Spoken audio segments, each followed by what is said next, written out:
this channel, I suppose it's Spookier season, as most of the things we talk about, other than dinosaurs, but everything else is to do with cryptid creatures, monsters, unexplained phenomena, paranormal, lots of supernatural stuff, mythical creatures, that kind of stuff.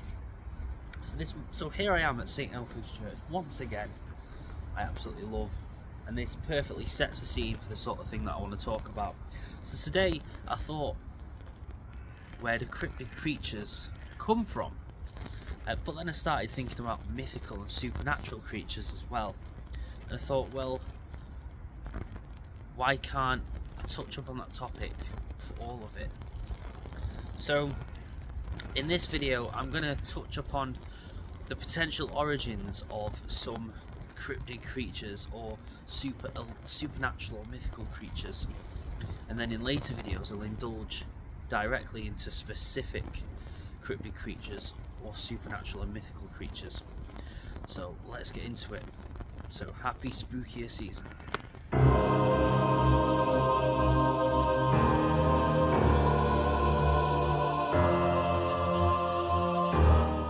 Creatures and mythical creatures. So every single story has an origin.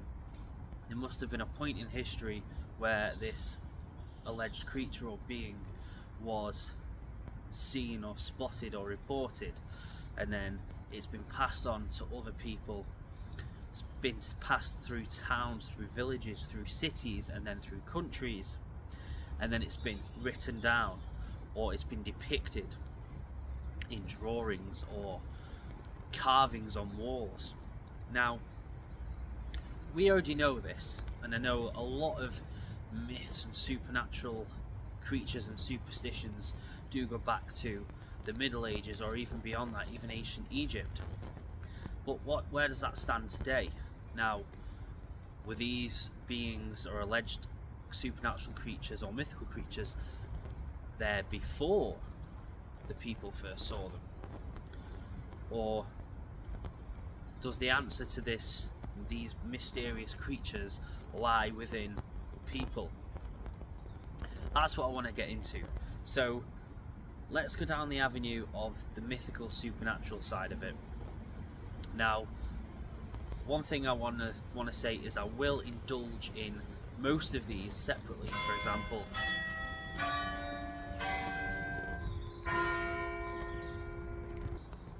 so one example I will give is dragons. Now, this might be a surprise to some of you because I've never mentioned dragons on this channel, and dragons are, for the most part, a mythical creature in most people's minds.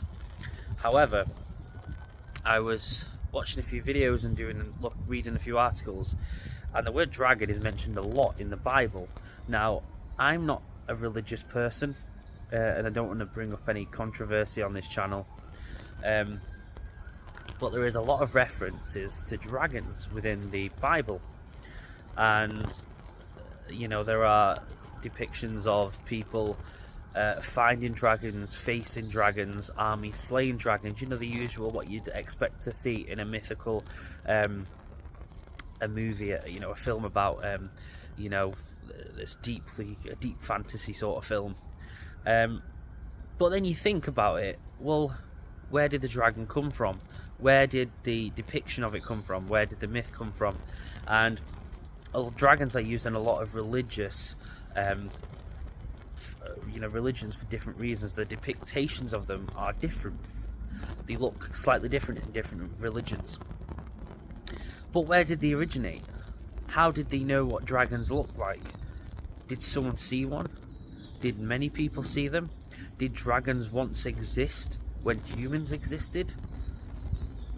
I mean, according to some myth and stories from obviously centuries ago, and carvings in walls and paintings and drawings, etc., they apparently did.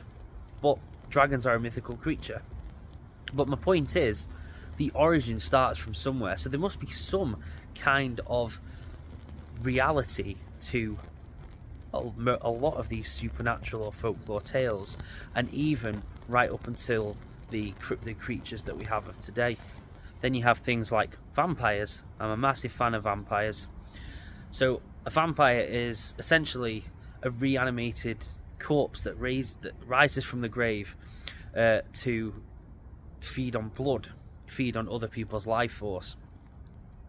Now, is it a demon that's that's took over someone's body, and once it rises as a vampire, it's then a fully, it's a demon, it's a vampire, it's evil, it's out to steal people's life force? Or is it literally a scientific bluff? Is it something that, someone has been diagnosed as dead, and then they rise from the grave, they wake up in the grave, they're malnourished, they've not ate for days, they've not drank for days or weeks, they try and claw themselves out the grave, and when they do surface, they look half dead because they've been buried and they've not had food or water or drink for years. Now, there's probably, in the centuries gone by, a lot of people probably were buried prematurely, and that is an explanation. But then there's a supernatural element to it. Are vampires supernatural? So is there a supernatural vampire that bites someone and then drains them of the blood, killing them, and then they're buried and then they rise from the grave? Now, these tales must originate from somewhere, and they do, and a lot of people think it's linked to the Black Death, the plagues that that blitzed even UK and Europe, for example, and people were maybe buried prematurely, and then the people managed to surface themselves from very shallow graves, and they looked like a vampire. So that's another example of where something could originate. Now, I know a lot of more stories and a lot of more examples I could give, but I kind of want to do a bit of each, like a bit of a compilation. So just a few ideas from each, from a few different supernatural or mythical or even cryptid. We will get onto cryptid creatures, beings, but vampires I've always seen as a supernatural sort of entity, and I do realise that there are sometimes where people are wrong or science is wrong and people are buried prematurely and they have clawed themselves out the grave and they've been seen as a vampire. This is dominantly in centuries past, but I do like to think that there are supernatural vampires out there. I know it might seem a bit out there, but it's right up my alley. Let's have a quick look at werewolves. So we all know werewolves. We know the classic man/woman transforming into a wolf, shape-shifting. There's a lot of elements to werewolves nowadays. We have modern werewolf sightings, plenty at the minute, especially the last couple of decades. More and more people are seeing werewolf-like creatures. These are now being referred to as cryptid. They're coming under the cryptid umbrella as well. But obviously werewolves are a mythical and supernatural creature as well. Werewolves have been depicted for centuries, so there are stories of human sacrifice from I believe it's I think it's Rome. I have done a video about when I've referenced the exact time and date and place it took, where someone is a werewolf and it takes 9 years for them not eating human flesh for them not to become a werewolf. Now that's obviously an alleged tale or story, but there's an actual altar where these took place, and they have found animal bones and they have found traces of human bones there, so there is some evidence of cannibalism. So were these people actually werewolves? Then centuries later, you have kings that have sent all of the peasants and all of his best armies out to kill a big beast that's been described as we know now as a werewolf, that has been terrorizing, killing loads of men, women and children in woods, killing loads of animals and livestock, and this has happened a few times where, you know, armies have been sent out in centuries by to kill a beast that's killing people, killing animals. And then with the werewolves, we have the aspect of a man or a woman shapeshifting into a wolf, and if they bite someone, that person will also become a werewolf. Now, werewolves, there's a lot of elements of this to go down, like there is with most of these creatures, beings, or folklore stories that I'm going to mention. So, and then now we have modern day werewolves, where people suffer from lycanthropy, where they believe that they are a wolf or they can turn themselves into a wolf. So, but with werewolves, we have the really old stories from ancient Rome, but were werewolves there before that? If those stories were real, were true, what were the werewolves before that? Were they an actual living creature that might be just an undiscovered animal? Or is it a supernatural creature that happens to be on our plane, on our living world right now? And it's just carried on through all the centuries right up until today, and we're still seeing them. People are still witnessing them now. Now, I will briefly mention the prehistoric aspect to it. So there are some cryptid creatures that resemble prehistoric marine reptiles, aka Loch Ness Monster. It looks like an Elasmosaurus from the mid-Jurassic period. And then we have thunderbirds that look like massive pteranodons, for example. So are some of these linked to prehistoric animals? Like there are bear dogs that could, if you look at a picture of a bear dog, if you Google it, you might think, well, actually that could be, that actually looks a bit like a werewolf. Is that so a werewolf is a long descendant of a prehistoric giant bear dog, and these thunderbirds descendants of huge flying reptiles, pteranodons, for example. And this goes with Bigfoot as well. There's Gigantopithecus, which was a giant prehistoric ape, which heavily matches the descriptions of a Bigfoot. Now that's a scientific route that you could look at it. I do think with some of the creatures this could be the case, but I just, considering I'm looking back on the history and where the origins of these creatures could be, I had to mention it. And then we look at cryptid creatures. Now, cryptid creatures I touch up a lot on this channel.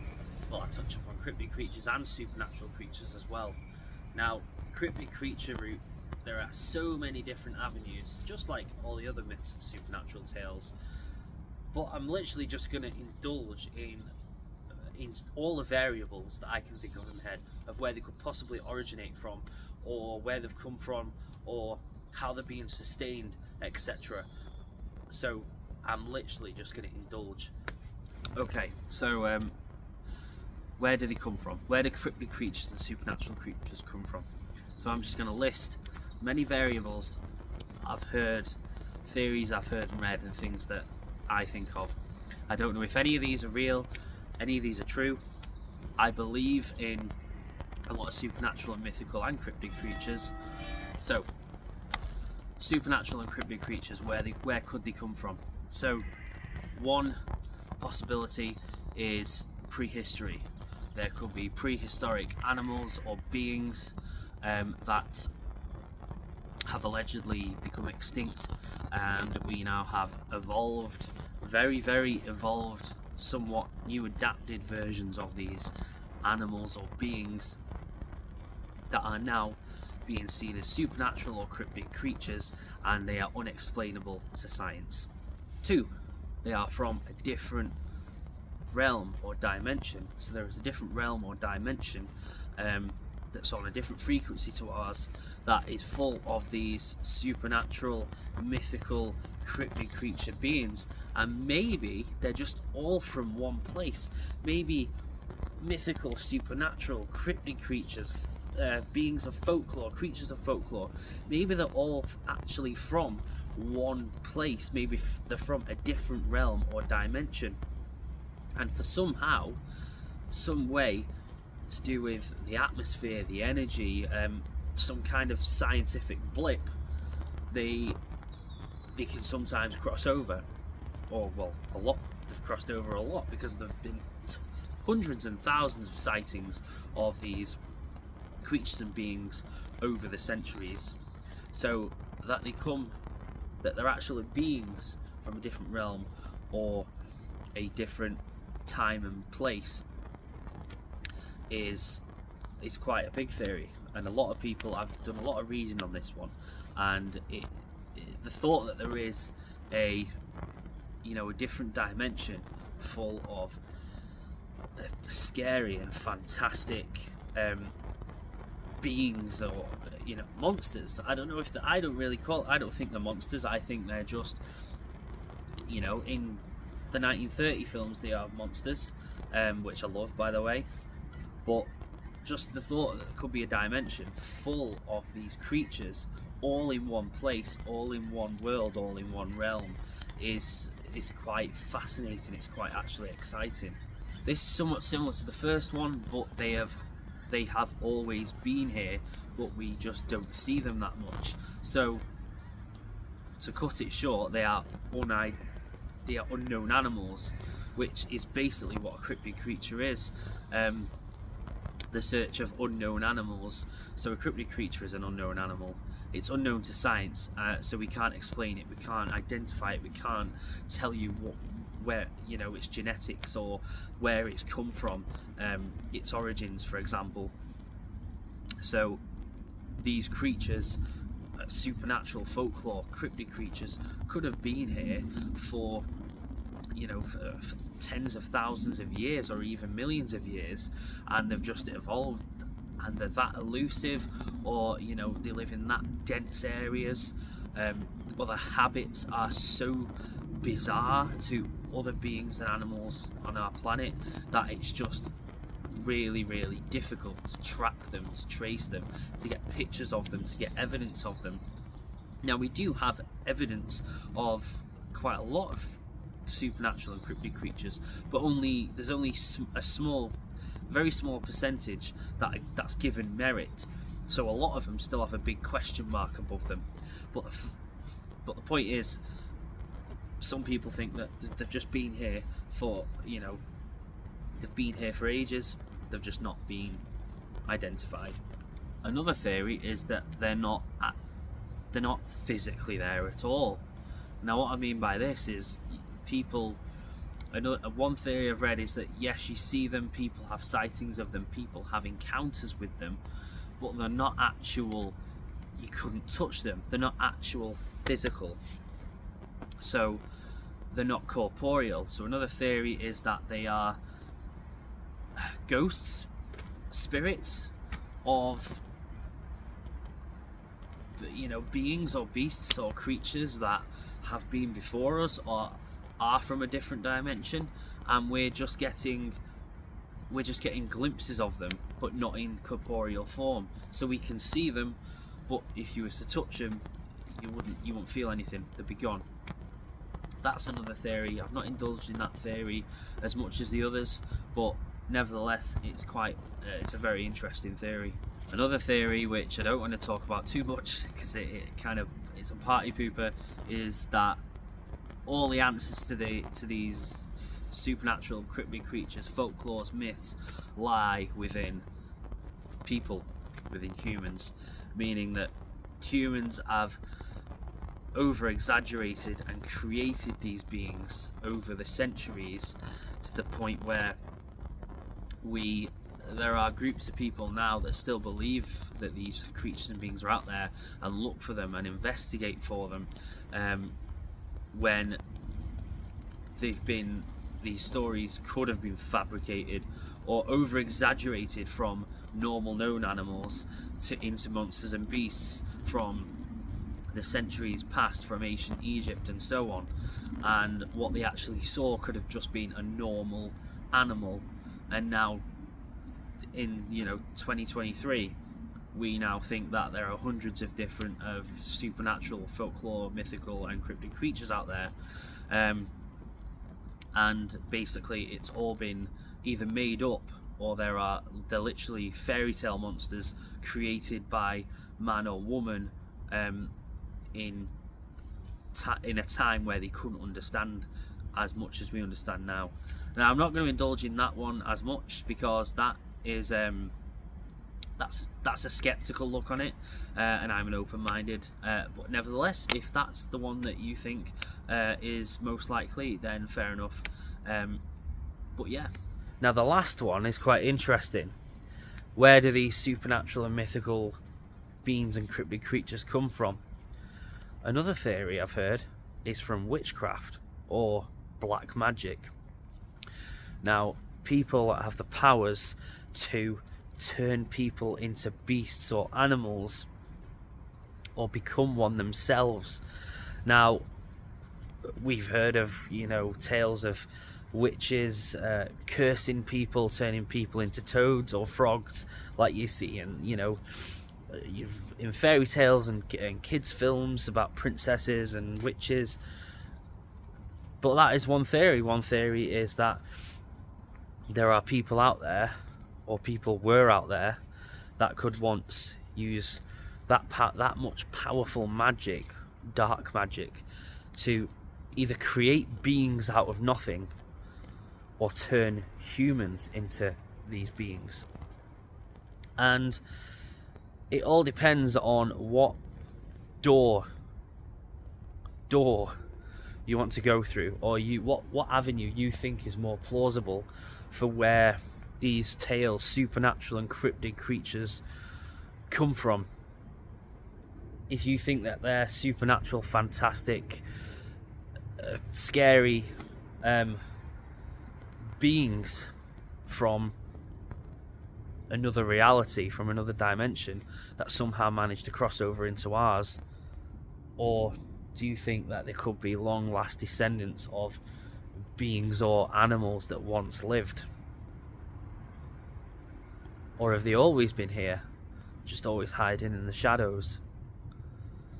Now, I try not to mix supernatural, mythical and cryptid beings or creatures all in one, because I always think that they're separate things. But when you think about it, when you think of the origins, you could question the origins of them within the same context. I've really enjoyed doing this video. I hope you like it. I'll add some really nice ambient music for the beginning. So happy autumn, happy spookier season on this channel, because it's always spooky season on this channel. Let me know what your favourite supernatural or mythical or cryptid creature is, and if you've had any experiences within the matter, if you've seen anything, if you've seen a ghost, if you've seen a werewolf, or if you've seen a bizarre creature, or if you've heard someone else that has had an encounter or a story. I'm aware not everyone will believe in everything I've referenced in this video, but nevertheless, things don't just pop out of nowhere.